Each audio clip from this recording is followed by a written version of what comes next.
सो आज हम बात करने वाले ना कि अगर हमारी कुंडली में चंद्रमा वीक है तो पहले कैसे पता चलेगा कि वो वीक है।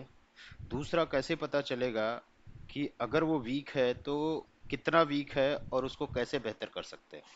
तो आज हम इस चीज़ को समझने के लिए वन बाय स्टेप समझेंगे। फर्स्ट ऑफ ऑल क्या होता है ना, मून जो चंद्रमा है उसका एस्ट्रोलॉजी में इम्पोर्टेंस क्या है। तो जैसे अगर हम बात करें ना कि हमारी कुंडली में चंद्रमा क्या रिप्रेजेंट करता है, हमारी कुंडली में चंद्रमा रिप्रेजेंट करता है हमारी बुद्धिमत्ता को, हमारे इमोशंस को और मेंटल पीस को। देखो, जब मेंटल पीस कहते हैं ना तो ये बहुत ज़रूरी है। मेंटल पीस कैसे रिप्रेजेंट करता है अभी मैं उस पर भी डिस्कशन करूंगा, क्योंकि चंद्रमा बहुत बड़ा कारक बनता है आपकी हॉरोस्कोप में। और आई थिंक सारे प्लेनेट अपनी जगह, अगर चंद्रमा अपनी जगह ठीक नहीं है तो वो आगे चल के रिजल्ट को बहुत खराब करता है।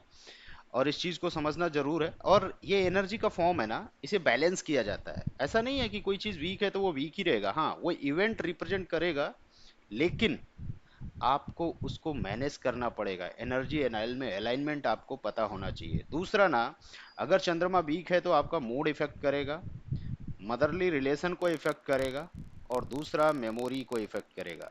तो आप ये भी समझ सकते हैं, अगर किसी जातक की कुंडली में, जातक के स्वभाव में ये सारी चीजें हमें देखने को मिलती हैं, तो इट मीन्स हम बोल सकते हैं कि उसका चंद्रमा कहीं ना कहीं थोड़ा बहुत अफेक्टेड है।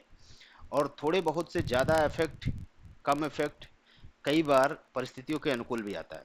दूसरा ना, आप कैसे समझ सकते हैं कि किसी व्यक्ति की कुंडली में सपोज दैट चंद्रमा वीक है तो उसके सिग्निफिकेंट क्या आएंगे, साइंस क्या आएंगे। तो पहली चीज, इमोशनली इनस्टेबल होगा। जब हम बोलते हैं ना इमोशनली इनस्टेबिलिटी, मतलब सपोज दैट कोई भी व्यक्ति ना, अभी उसका मन, मूड इस टॉपिक पर है कि आज चल दो हम लर्निंग करते हैं।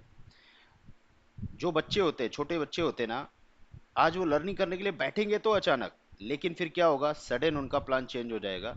5 मिनट बाद आप देखोगे ना, वो बोल रहे होंगे मैं बोर हो गया। दूसरा ना, एंजाइटी। अगर किसी की हॉरोस्कोप में चंद्रमा वीक है तो वो एंजाइटी में होगा। देखो, यहाँ पर दो वर्ड है, एक एंजाइटी है, एक डिप्रेशन है। तो इन दोनों को ना आप समझना कि ये दोनों हैं क्या।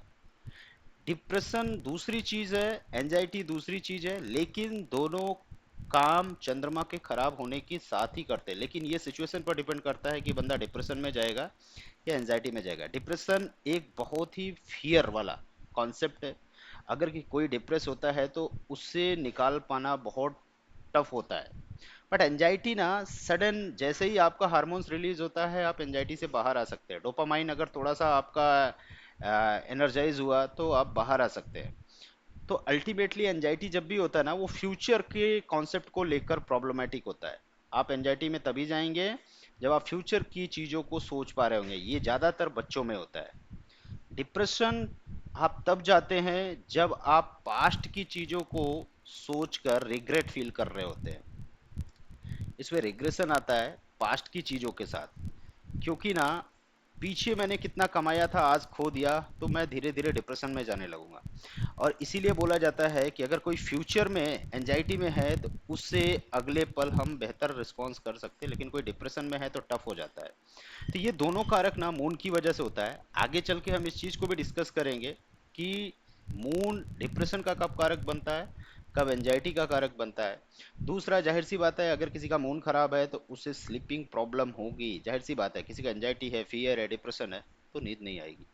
दूसरा ना, रिलेशनशिप इफेक्ट होगा। और खासकर ये रिलेशनशिप, यहाँ पर मदर जरूर लिखा है बिकॉज मून मदर को रिप्रेजेंट करता है, बट वो रिलेशनशिप किसी से भी अफेक्टेड हो सकता है। वो टर्म्स होते हैं, हाउसेज रिप्रेजेंट करता है। अगर 5 8 12 के साथ इंप्लीमेंट हो रहा है और मून वीक है तो उस केस में आपका लव रिलेशन अफेक्ट होगा।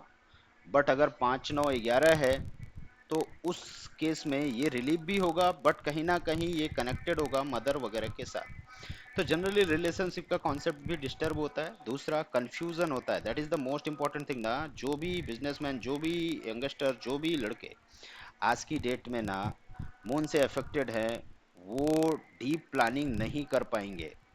जब भी वो डीप प्लानिंग करने जाएंगे ना, उनके साथ एक चैलेंज होगा, कंफ्यूजन होगा, या तो स्टार्ट कहाँ से करें, या अभी क्विट करें या ना करें। तो ये सबसे मोस्ट इंपॉर्टेंट थिंग होता है। अभी एक चीज समझते हैं ना, यहाँ पर मून मेलेफिक कब होता है। देखो यहाँ पर मेलेफिक का मतलब है कि नेगेटिव रिजल्ट कब देने के लिए इम्पैक्टफुल होता है, पॉसिबल होता है। तो हॉरोस्कोप में ये तीन प्लैनेट माने गए हैं जो मेलेफिक है मेजरली, राहु केतु और शनि।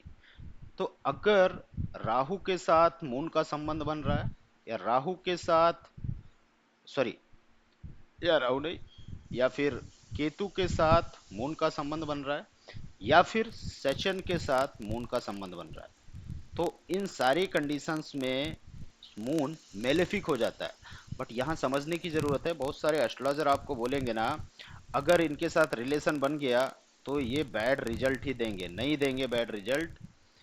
उसका रीजन है क्यों नहीं देंगे बैड रिजल्ट, इसको समझेंगे। क्योंकि हॉरोस्कोप में दो चीजें इंपॉर्टेंस करती है, एक हाउस, दूसरा नेटल। नेटल का मतलब होता है नक्षत्र, और तीसरा सब नेटल, उपनक्षत्र, या केपी में जिसको आप बोलते हैं ना कि जनरली सब लॉर्ड। तो इसको भी समझेंगे डिटेल में क्या होता है। और दूसरा, व्हेन मून इज डिब्लिटेशन, लोग कहते हैं स्कॉर्पियो के साथ है तो बैड रिजल्ट देता है, बट ये हर समय लागू नहीं होता है। मैंने यहाँ पर ये पॉइंट लिखे क्यों है ये भी समझने का, अगर ये नहीं होता, बिकॉज ये सबसे ज़्यादा यूज में, प्रचलन में है, और लोग इसी को लेकर ना सबसे ज़्यादा कंफ्यूजन में। तो उनका कंफ्यूजन ना रहे कि स्कॉर्पियो के साथ मून बैठ गया या किसी भी जोडियक के साथ बैठ गया। कभी भी मून जोडियक के हिसाब से प्रॉब्लम नहीं होता। अगर हम बात करें ना कि ये जोडियक जो है ना वो 30 डिग्री का होता है, एक जोडियक। और जाहिर सी बात है, अगर एक 30 डिग्री का जोडियक है तो वो पूरे 360 डिग्री पर कैसे इम्प्लीमेंट करेगा। मान लीजिए मून बैठ गया आपका स्कॉर्पियो में, स्कॉर्पियो में बैठा है तो पर्टिकुलर हाउस में बैठा है ना, उस हाउस का रेडियस जो है वो 30 डिग्री का है। और जब रेडियस 30 डिग्री का है तो वो 360 डिग्री कैसे काम करेगा। मैं बोलूं कि आप भाई साहब 30 डिग्री तक रेडियस कवर कर सकते हैं, तो मैं क्या बोलूंगा कि आपने 360 डिग्री के अंदर जाकर काम खराब कर दिया। नहीं, ये पॉसिबल नहीं है, उसके लिए डीप एनालिसिस की जरूरत है। और वो एनालिसिस कैसे पॉसिबल होगा, इसको समझने के लिए हम ये सारी कैलकुलेशन करते हैं।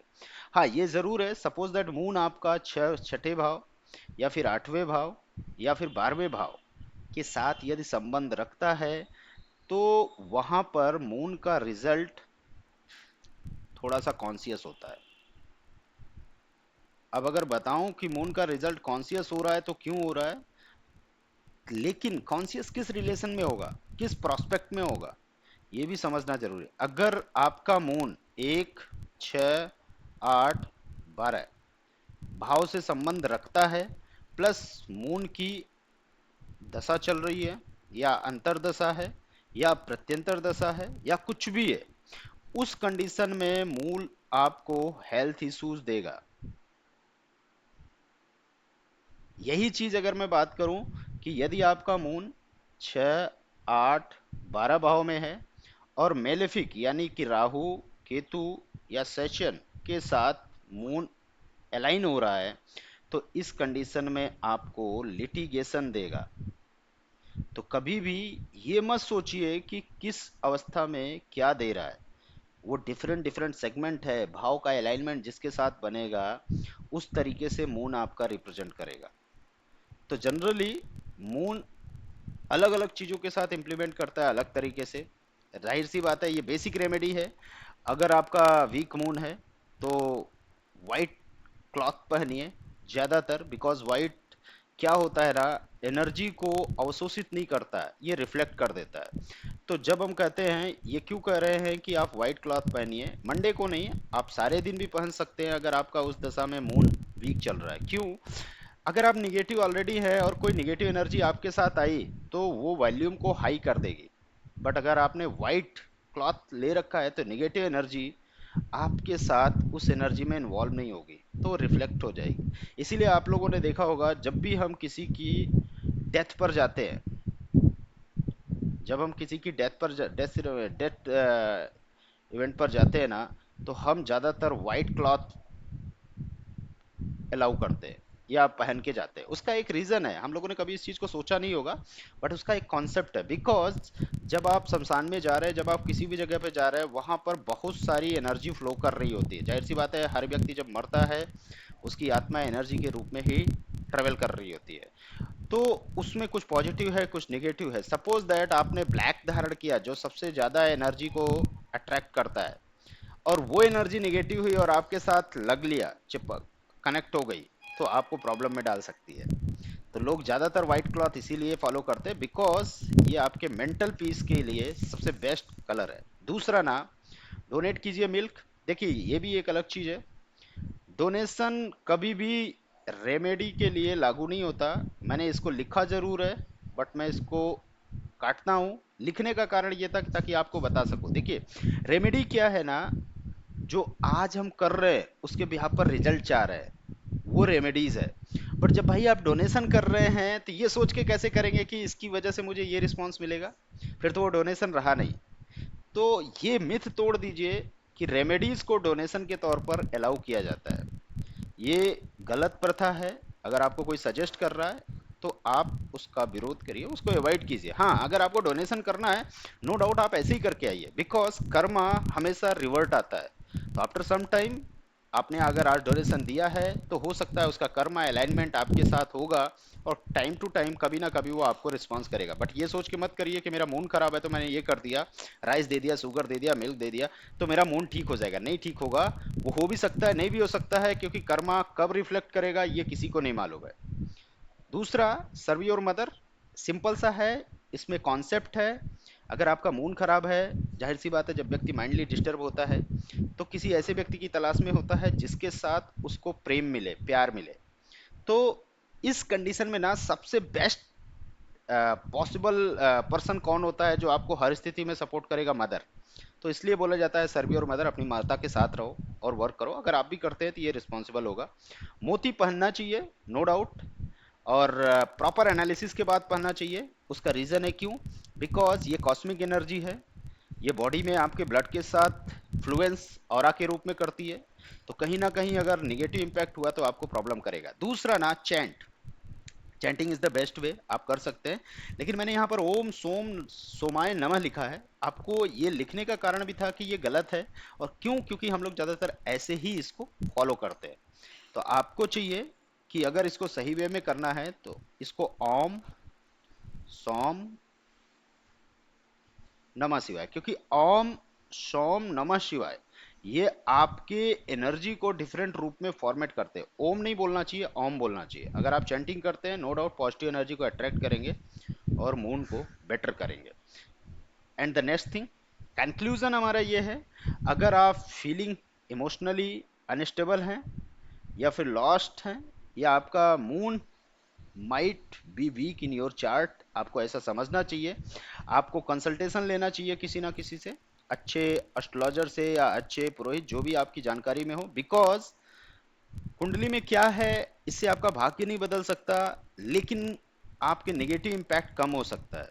उसका क्यों कम हो सकता है, मैं आपको एक उदाहरण बताता हूँ, आप समझ सकेंगे एनर्जी का अलाइनमेंट कैसे हो सकता है। एक टाइम था जब नारद ऋषि ने हिमाचल मैना जी को बोला कि आपकी पुत्री का विवाह ऐसे व्यक्ति के साथ होगा जो भूत पिशाच और इन सब के योनियों में जन्मा होगा, इन सब के साथ उसका जीवन बीतता होगा, इस रूप रंग का होगा, ऐसा होगा, अवघड़ होगा। तो उनकी माँ बहुत कॉन्शियस हुई। तो हिमाचल ने पूछा कि पुत्री का ये आपने तो बता दिया, लेकिन इसको अच्छा कैसे किया जा सकता है? तो नारद ऋषि ने कहा, कर्मा कभी टाला नहीं जा सकता, इवेंट घटित होगा ही होगा। लेकिन अगर कर्मा किए जाएं, अच्छे काम किए जाएं, तो इसका निगेटिव इम्पैक्ट चेंज किया जा सकता है। तो उन्होंने सजेस्ट किया कि ये सब गुणों वाले एक व्यक्ति है पूरे ब्रह्मांड में, भगवान शिव। और अगर ये शिव की तपस्या करे और शिव को प्रसन्न कर ले और विवाह उनके साथ हो जाए, तो ये इवेंट तो होगा, लेकिन इवेंट का निगेटिव इम्पैक्ट कन्वर्ट हो जाएगा पूरा 360 डिग्री, और उसे यश मिलेगा।